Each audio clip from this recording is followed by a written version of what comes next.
पिता ओ पुत्र एवं पवित्र आत्मांक नामरे आमेन। प्रिय बंधुगण, आज आम्भे माने उगांडीय धर्म शहीद मानक विषय शिक्षा करिबा।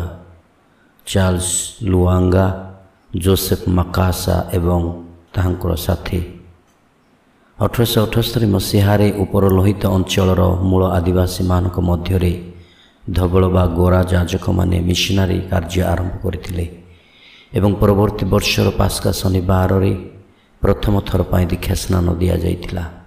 एही पुरुष मानक मध्यरु केतेक कैथोलिक हेबा पूर्वरु इस्लाम धर्मरु प्रोटेस्टांट धर्म रे शामिल होइथिले।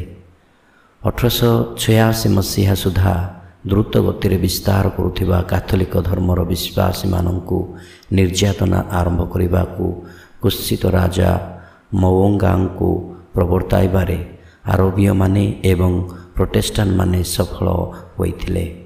राजकीय परिचारकर मुख्य जोसेफ मकासा एवं दिल्ली जिल्लार प्रधान मारुम्बा प्रथमे धर्म शहीद होइथिले। प्राचीन ख्रीस्टियान मानक मध्यरु 22 जन निग्रो बा कला वर्णीय बालक एवं युवकंकु जेमाने 13 रु 30 वर्ष बयसर सेमानक साहस पाई आज मंडली रे सेमाने सम्मानित होइछन्ति, कारण सेमाने अत्यधिक बर्बरता भावे निर्यातित होइथिले। 13 जन जली जाइथिले एवं अवशिष्ट माने विभिन्न अत्याचार माध्यम रे मृत्युवरण करथिले।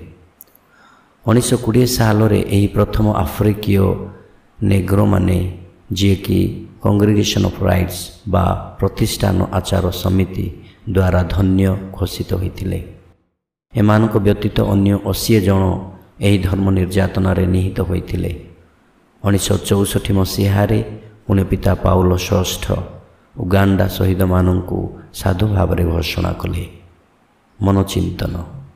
साधु अगस्तीन कहंती, धर्म शहीद माने बंधा होइथिले, कारागार रे निक्षेप होइथिले, चापुड़ा मारी होइथिले, शारीरिक जंत्रणा लाभ करथिले, पोड़ा जाइथिले, भड़ारे निया जाइथिले, निर्दय रे हत्या होइथिले एवं सेमाने बहुगुणित होइथिले।